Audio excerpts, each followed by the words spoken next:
Well, hello, everyone. Welcome to the 12/12 version, 12/12 monthly meeting of Mother Mary and her monthly message. This is Samarah speaking to you from the island of Kauai. I've been here about 5 weeks now, just loving it, loving the whales and the sea turtles and the monk seals and just life beyond belief. And so today I'll be doing the last message for 2019, which I'm very excited about. And gosh, 2020 is just around the corner. And because the next one will be 1/1, it's only a couple of weeks away. So I've got to give you enough to tide you over through the Christmas, Hanukkah holiday, and hopefully provide enough of a message of love and hope and reconciliation in a time that's, for many people, challenging and difficult. What I want to start off by saying is that when I was on my walk this morning, watching the monk seals swimming, Mother Mary gave me the topic for today. And I was a little surprised, but then it's interesting. And she wanted to talk to us today about hunger. And at first I thought she was going to talk about, the hunger in the world, the children starving, etc. She said, no, it's about soul hunger. And so in just a moment, I'll be bringing Mother Mary in and seeing what she wants to tell us about that. But I will say for myself, as Samarah, having sold my house, sold all my furniture, given away again, as I have in the past, pretty much my old identity, I realized that there was a hunger in me for Hawaii, a hunger in me. I've come every year for over 30 years for 2 weeks or 3 weeks or a couple times longer. But being here as my home has been fueling and feeding me beyond what I have had in the past. So it's definitely a place where my soul hunger is being fed. It's also a place where right now there's so many dynamics energetically, like many of the power spots on the earth, that I've been guided to go here and do a little ceremony. And even this morning, despite the fact that my beloved sister is not that interested in Mother Mary and all that, I sang to the whales and to the monk seal. And it felt like an old calling, like it was something that I may have done in another life. And I let myself not worry about, oh, well, this isn't her thing, or what will she say, or what will the people walking by say? It's like, they can do whatever they want to do, but I'm going to sing to the ocean. So I think the topic for today will be about hunger, but also about no longer holding ourselves back out of some idea of propriety, which is kind of silly in a way, kind of silly. So this is my 22nd year of channeling Mother Mary. Pretty good resume. And I know that today she'll be speaking to each of us and to anyone who listens later on about how to feed our soul hunger. So let me just take a moment and bring her in.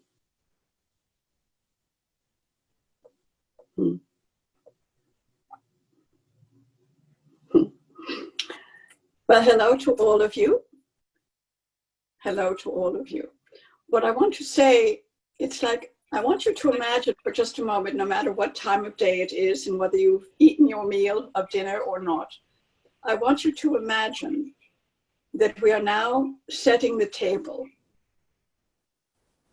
for the feast that your heart and your mind and your body and your soul would all like to enjoy. So just take a moment, because setting the table is a very ancient act, right? And it's sort of like, what would be the centerpiece? Would it be flowers? Would it be fruit? Would it be a beautiful roast of some kind? Would it be whatever it would? How many people would be at the table? How many people? And of those that you're inviting, who would they be? Would it be your children or grandchildren or aunts or uncles or friends or family? Who would be there? Who would you invite? where would the table be? Would it be where you're living right now? Would it be, as for Samarah right now, in the islands? Where would it be? And who would be there? Because part of understanding soul hunger is it can't be fed only with food. It can't be fed only with family. It can't be fed only with place. But all of those are elements in creating sort of the feeling that I am home. I am home on the earth, wherever that happens to be. I am home with my friends and my family that I've invited. I am home with the various foods that I've chosen to put upon the table. And I'm home, most importantly, with myself. This time that we're moving into is more and more about knowing what is your calling, and therefore what is the soul food and table and friends and etc. that you want to see and have. So much of what we do in these meetings is we say hello to each other, and that's so beautiful. Hello, lovely Lee. You know, why is it more lovely to see each other in this way than to just be on the phone? Well, there's many reasons for it, but when you can see each other, there is an energetic exchange that is more powerful than only being on the phone, or certainly on the text message or something. And so, although all of you may or may not be able to sit together for Christmas dinner or Hanukkah dinner or some other Kwanzaa dinner, whatever you like, I want you to imagine your own table and what fills it for you. And then above and beyond that, just then ask in your heart and mind, or use Reiki or whatever you like, to ask that everyone has their table. Can you feel that? Everyone has their table of friends and family, their table of the foods and fruits, etc., that they would choose, a home of whatever nature is right for them, an environment that is welcoming for them, but most of all, the feeling inside, I'm home. I'm home. I'm not going to bicker with great aunt so-and-so, or argue with cousin Bill, or what, you know, I'm just going to be in this beautiful, grateful heart of knowing that I am home, and that my wish for everyone is that they feel at home. So much talk and so much energy has been put into this idea of being a light worker and somehow ascending. Well, I want to reassure you, you're not going anywhere. Ascension is not leaving the planet. Ascension isn't going, you know, to the Himalayan mountains and being in a cave for, 10 years or something, unless that's really right for you. Ascension is joining your physicality, your spirituality, and your soul purpose right on the planet now. Joining your physicality, that's why we have food and drink at the table, friends and family at the table, with your spirituality, whatever your belief system is that brings you comfort and love and joy and peace, beautiful. And now to bring in your soul's calling. What are you called to do? So ascension isn't about going anywhere, and sometimes it's really not even about doing something, but it really is about being someone, being you. The other day I was speaking to another gathering, and what I said was, all of you keep saying, I want to know my purpose. I want to know my purpose. I want to know I'm living my purpose, like it's on my resume, And I want to tell you, your purpose is to be you. And when you're doing that, being you, then we offer you assignments. We offer you assignments. Would you go and sing, our lovely Lee, to these beautiful people at hospice, etc.? And as long as that's what was feeling good to you, off you went. But that was not your purpose. That was an assignment. Do you see the difference? So you then, therefore, if you understand this, when you're back home with your feet up watching Netflix, you don't have to feel guilty. I'm still being me, nurturing myself, nurturing my heart, my mind, my soul. And right now, evidently, there's not a particular assignment, so I'm going to enjoy watching Netflix. And so what it does, it takes this tremendous pressure away that so many of you feel. Like, what am I supposed to be doing? Well, what you're being asked is to reveal yourself. So rather than working on improving yourselves as if there was something wrong, we would like you to reveal yourself. And what I mean by that are very simple things. This morning, and I know Samarah mentioned it, so I don't mind saying it again, when she was walking along the ocean with her sister, and here came this beautiful monk seal, she just couldn't be quiet. So she began this beautiful chant. And later her sister asked her, where did you learn that? It was just spontaneous, right? Just spontaneous. So in that moment, what you're doing in that type of instance is you're revealing your heart and your soul in the physicality, but also in the spirituality, and in a funny way, in your purpose. She was being Samarah. And so what does that mean for each of you? It means to really reflect on, if my joy of being has gone below a 7 out of 10, the gas tank's too low. If it's gone below a 7 out of 10, the gas tank is too low.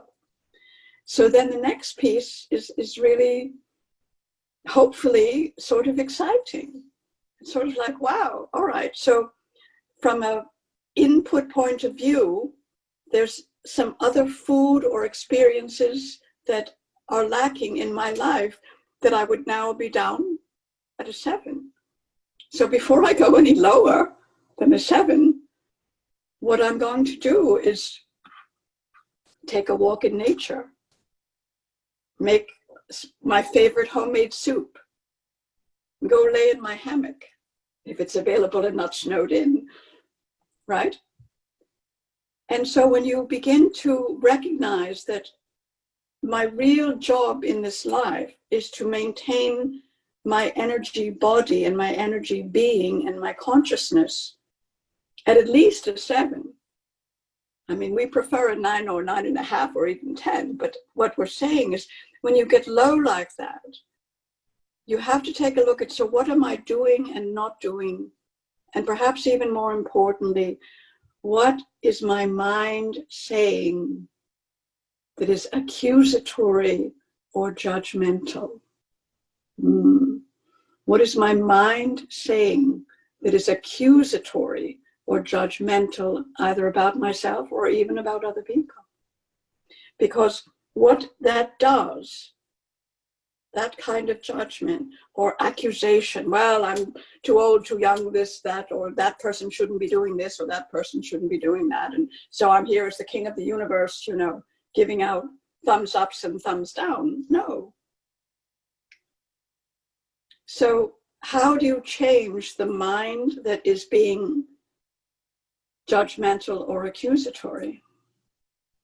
Well, You know, if you're someone who enjoys meditation, that's a way to quiet the mind. But many people in the West especially find meditation difficult. So turn on music of a beautiful, uplifting nature, whether that's dance music or whether that's something else. Hello, beautiful Christine. Or whatever music will uplift you. Because what happens is the mind has to be a little bit quiet to hear the music. So when you start to uplift yourself with music, if you want to dance, you start dancing. If you want to simply listen, that's fine. But when your mind has been too long in that channel of accusation and judgment, you literally lower your vibration and your frequency by, let's just say, too much. The mind is designed to carry out the wishes of the heart.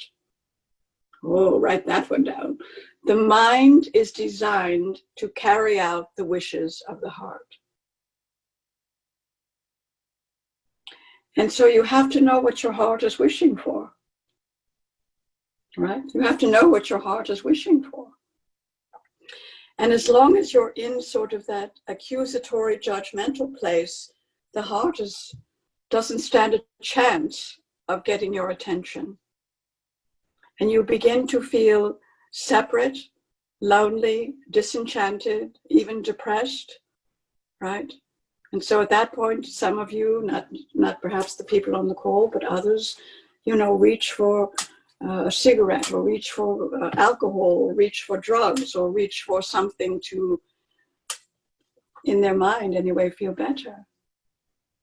But the mind is waiting for the heart's instruction. Once there's an instruction from the heart, and I'm going to come back to Lee for just a moment because it's quite simple. So her heart heard about this beautiful threshold singing group that goes around and sings to people in nursing homes and hospice, etc. And her mind sort of said, oh, do you want to do that? All right, well, all right, Lee, here's the phone number you need to call, and here's where you have to go to meet the person to apply. And so the mind carries out the wishes. And you have to be there on Tuesday at 4:00. So you the mind says, all right, we need to leave by, and that's all beautiful. But if you don't have the wishes of your heart sort of speaking to your mind begins to take its fodder rather than food from what's out here, right? And right now, today, of course, that's a tremendous amount of anger, pointing fingers, et cetera, et cetera. And so the mind is trying to, make some sense of that or try to figure out how to deal with that. But separate from what the heart would say. And so it becomes a very futile and very disheartening way to live. So let me take you back for just a moment to setting the table, having just finished Thanksgiving, at least here in the US and in Canada a bit earlier. And think about, all right, maybe there is a lot of chatter going on in the government and in the world today, and there's a lot of distinctions about what will go on. So if I stay in my heart and I imagine and set forth the idea that from now on, I'm going to set a table for the people that I love and gather the food and drink, etc., that would be lovely. And so if there's one of you, then there's one of you. If there's two, that's fine. If there's 3 or 4, or whatever it is.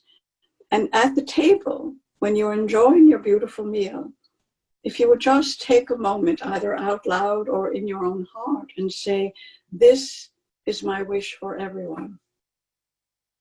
To have a table to sit at, and food and drink to enjoy, and family and friends to share it with. Because what you're now doing is you're feeding yourself, and you're putting into the field of creation a very new and novel concept, that there's food for everyone, and that it's not only the desire of humanity, but the responsibility of humanity to create a world in which there is a table and food and drink for everyone. And so as you're living it, it's like you become a chrysalis of that energy. So at some point, the butterfly can go off and sort of invite others to do the same. It might seem very simplistic to tell you that. And yet what I can tell you is it is the magic of love. It is the magic of first and foremost loving yourself enough to create a table and to invite, again, you can be alone, set a beautiful table for yourself. And imagine you're having the most lovely food and drink that are right for you, and envisioning that this is what's happening all over the world. Most of creation occurs in reaction. Most of creation occurs in reaction, reacting to what is happening out there. And therefore, it's in the same vibrational disharmony, typically. So in order to create not from reaction, but from the true nature of co-creation, what's in your heart then becomes the template, the journey, if you will, in which you create. Our beautiful Lori does beautiful art, and not in reaction, but in assignment. Being yourself, right? You're happy and peaceful. Beautiful Christine has written wonderful books about peace, you know, because you were called to do that. And the difference is it doesn't come as a, well, you know, Christine, you really should write a book, you know, blah, blah, blah, because then it wouldn't be the same. So, you know, it's like, what will we offer into 2020? So I wanted to just sort of give you this idea of a place at the table, that you're going to create your own table and then invite that there's a place at the table for everyone. And I think that the energy of this, it feels quieter, but over time it will feel more and more food for the soul, fulfilling in your own way. There's a lot of talk about what's right and wrong. And out of that comes judgment and accusation, right? And so by having this idea that each person can have the table that is right for them, the gathering of friends and family that is right for them, the food that is right for them, and the place that is right for them, and your wish for them is to feel at home and be fed, there's no who can react to that, right? That's all you're saying. That's all you're envisioning. And many of you know the story that when we were looking for a place to bring forth Jesus, there was no room at the inn. Sort of a funny story when you think about it. Didn't feel funny at the time. But I think the reason I bring that up tonight too is there's a tremendous amount of loneliness in the world. And so if in your generosity it feels right, think about who in your neighborhood is perhaps always dining alone.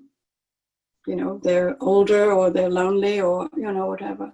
And I'm not saying invite them every night to your house, but imagine what it might feel like for them to get a call. Hey, we're having, just plain old cheeseburgers or mac and cheese or whatever on Tuesday. We'd love you to come.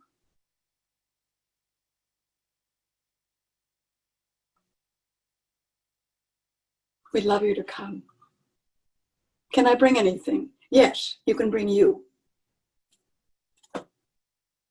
There's a shift in sort of the matrix of separation. Because again, if someone is all alone and feels isolated, what they begin to feel is less and less from their heart and more from their mind. I'm useless. Nobody really cares if I live or die, whatever. And so it puts into the consciousness field more loneliness, more separation, more of a feeling that nobody cares. So my request for 2020 and really beyond that is that you really begin to think about, well, you're probably eating 3 times a day anyway.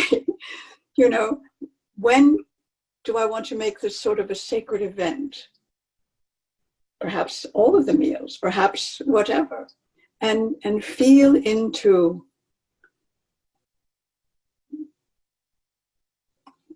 the experience to not only be of the food and the drink and the people that are there gathered, but of your wish, your desire that everyone on earth have a place to be, a place to sit, a place to enjoy, a place to love, a place to feel welcomed. So you become one of those antidotes to separation. There's remedies and there are antidotes, and certainly there's things that exacerbate separation. So just imagine there you are on, I don't know why I'm picking Tuesday, but it's meatball night or it's whatever it is. And if you have a loved one, a spouse, you talk it over and say, all right, how about on Tuesdays we invite at least one of our neighbors to come and enjoy something very simple that we're having together. What would it feel like?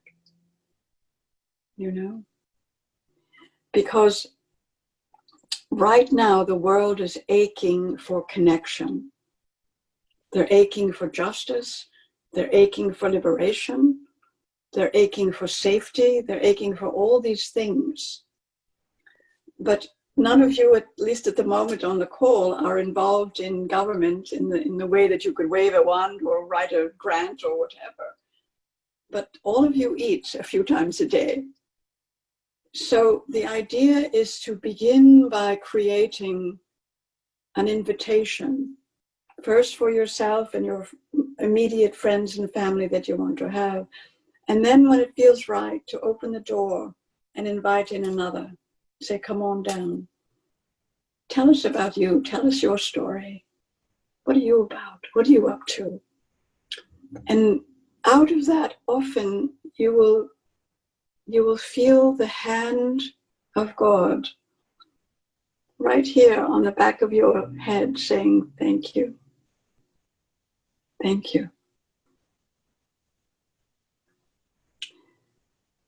Because we all have those moments when we feel alone, when we feel separate, when we feel like no one's really going to care one way or the other if we live or die. And it's not really true, but the feeling is there. And so the hunger for your heart and your soul is connection. Someone whose eyes light up when they see you in the room. Hello, my beautiful. Hello, hello. And to share a simple meal, soup and bread is fine, doesn't have to be gourmet, doesn't even have to be made by you unless you have the time and enjoy it. This coming year is going to challenge all of you. And I don't just mean the ones on the call, it's going to challenge all of you. Because the furor over those who are losing power, which is happening, is growing, you know, like a death grip. They're trying to hold on to the power.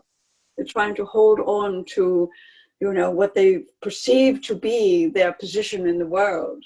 And it's diminishing and it's changing and it's being lost. And so they're gripping it even more tightly. And for those of you with tender hearts, it's hard to watch, it's hard to see. And so in a way, what I'm suggesting is to create your very own rarefied United Nations, right? You know, around the supper table, to have your friends and family and perhaps a newly invited guest not talk about politics. That's not what we're saying. Talk about love. Talk about your story. Talk about whatever beauty you saw that day. And in so doing, it's really, it's sort of like those beautiful bowls that they play, right? It just starts to go out and go out and go out and create this harmony, this beautiful harmony. And soon you know that it's happening all over, that people are having these beautiful dinners to celebrate each other and to celebrate life. And what I want to say is, you know, all of you have taken many classes and courses, and that's wonderful, and keep doing it if you want to do it. But this is about community. So community is a time to commune with each other. So it's not a class. You don't have to learn anything. But you have to learn about each other in an environment in which you essentially can reveal, because it feels safe and you feel like, okay, I want to tell them a little bit about myself and my life, and I want to hear from them. Out of that, there is a shift from this isolationist separation that's going on right now, really throughout the world, not only in the USA, but throughout the world, of people shouting and arguing that they're right, no, this is right, no, I'm right, no, you're right, you're wrong, you know. And to put yourself in that shouting match really drowns out your own heart and is wounding for many of you. Now, if you have the chutzpah and want to do it, go for it. But right now, if you begin to focus on a place at the table for everyone, and that by setting your own table, you're seeing and envisioning and then literally creating, tonight I want a yellow napkin, or tomorrow I want a blue one, or today it'll be flowers, tomorrow it'll be a beautiful basket of fruit, you know. So you're doing it with intention, and you're doing it physically. Because as much as we love prayers and meditation, well, Mother Teresa told you all, prayer without action is no prayer at all. But what I want for each of you is to have the beauty of sharing food. If it's by yourself, all right. If it's with a loved one, fantastic. If it's with more than that, beautiful. And in the rarefied environment, to get to know each other and to laugh a little and talk a little. Again, not about politics, not about divisiveness, not about who's wrong and who's right. So I always like to suggest, as you start your dinner table conversation, to go around and just ask people either what they're grateful for or what's the most beautiful thing you saw today. And I know it's like, what? But again, what you're doing is you're moving people out of that very tiny area of their mind where everything is evaluating and judging and criticizing. And that creates a very tight space with no room for the heart. Back away from that, create your beautiful meal and say, what was the most beautiful thing you saw today? So while we're still on the video, if you don't mind, I'm going to ask that question of a couple of you that know me, and hopefully you've seen something beautiful today. So my beautiful Elaine, what was the most beautiful thing you saw today? Your smile, because I wasn't sure that I would make the call, but I'm so happy that, yeah, that my husband's office party wrapped up quickly. And when I came home and it was just after 8 o'clock, I was so excited. And then to see your beautiful smile, it really made my day. Thank you for being here, Mother Mary. We love you. We love you too, and we're so happy to see your smile, and that I did my best to end the party early for you. And our beautiful Frances, how lovely to see you. What was the most beautiful thing you saw today, darling? Transformation in a client of mine. I had given her some distant sessions, and we finally met in person. So just to see the change and the joy in her eyes and the joy and peacefulness that she's feeling now, just felt so beautiful.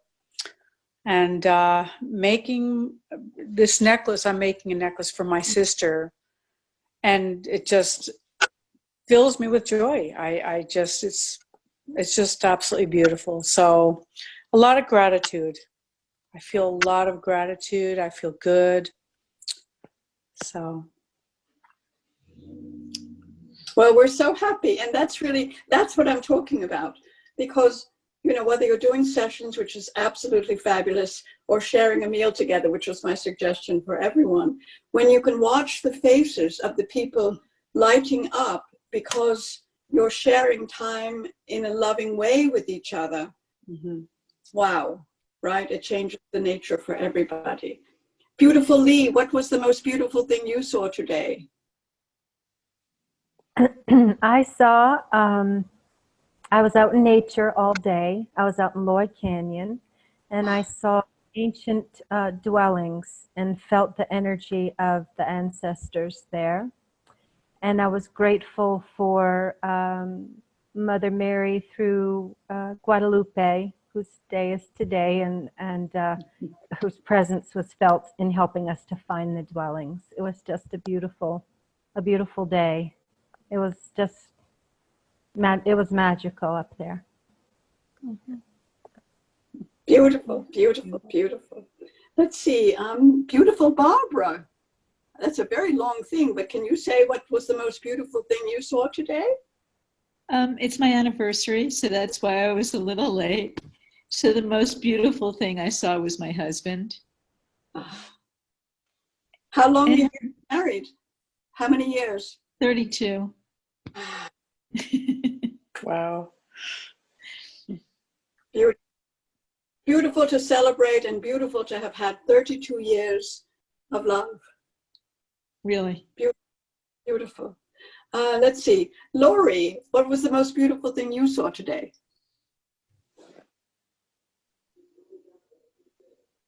So today I was at I had a personal therapy session for Jin, Shin, Shih Tzu, some sort of healing modality. I've been feeling kind of off.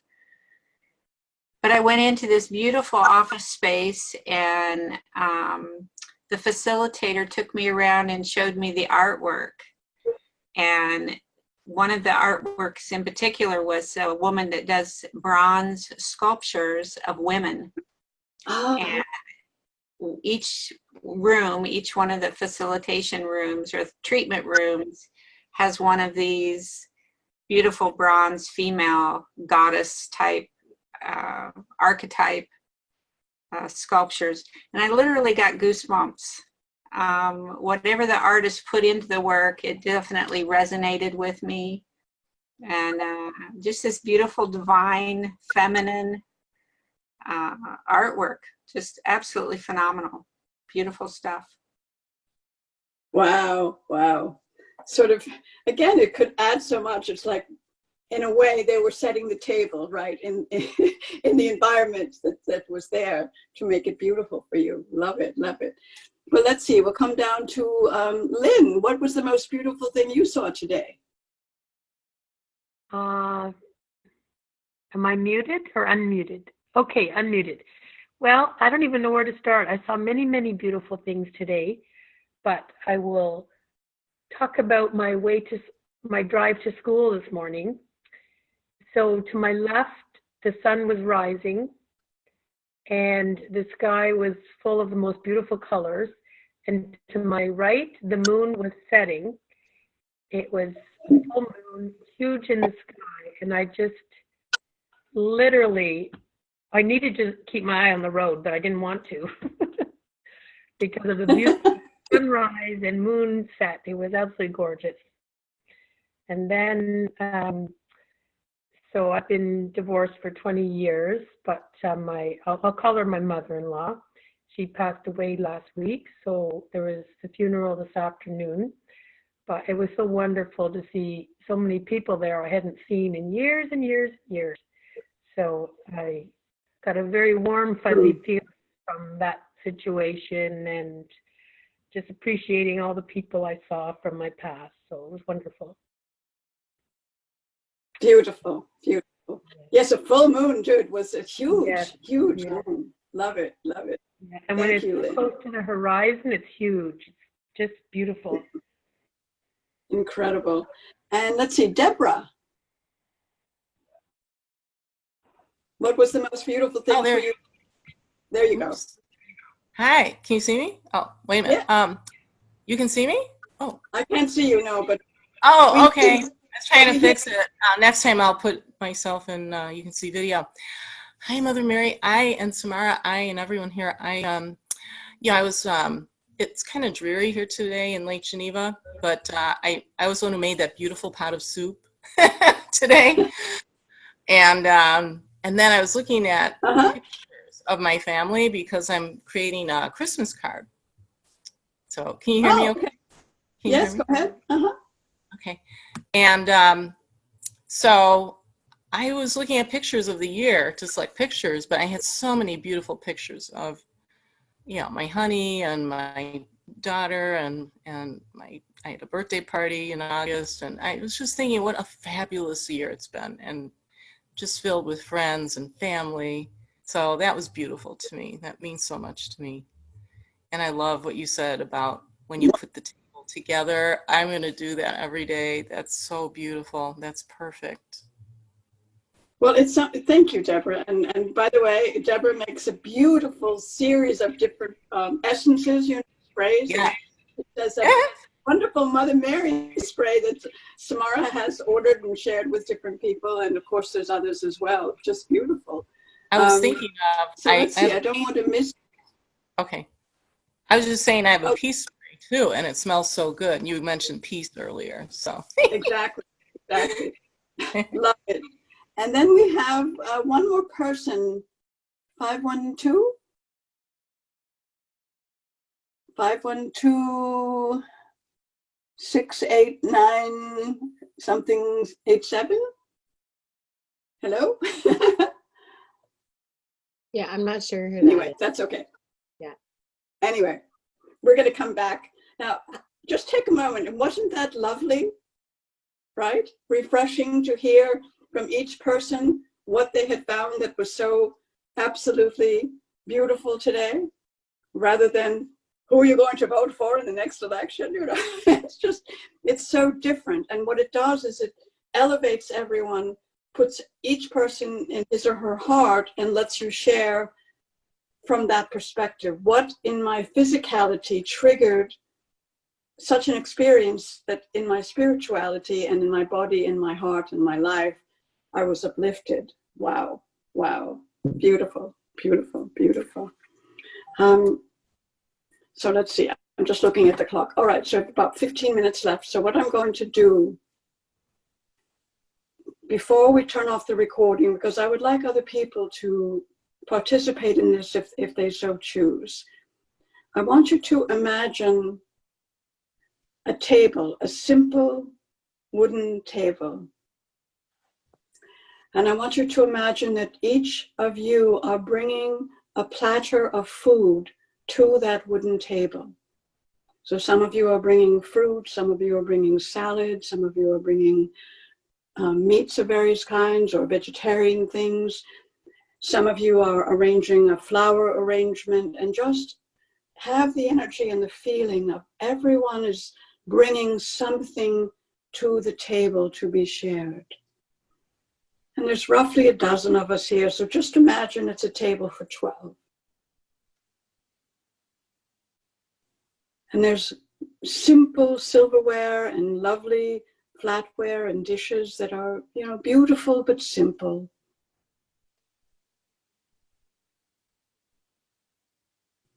And now we're all standing around the table looking at the beauty of this table, with the fruits and the flowers and the food of all different kinds. And we sort of naturally reach out to each other to hold hands.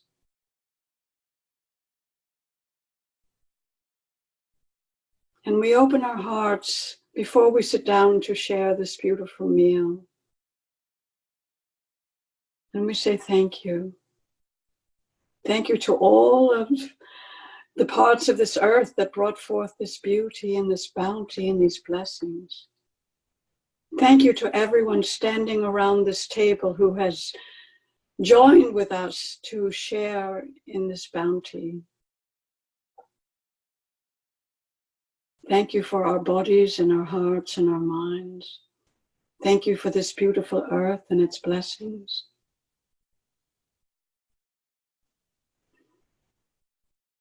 And now before we sit down, we sort of send that prayer.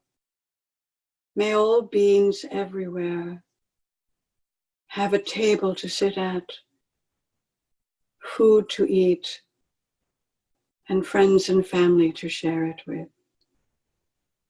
May all beings feel loved. May all beings feel cherished. May all beings know that there are no lesser lights in the kingdom of God. There are no lesser lights in the kingdom of God. We all share the same light. We all have the same capacity for love. And our wish for all beings is to know that, to feel that, and perhaps most importantly, to live that.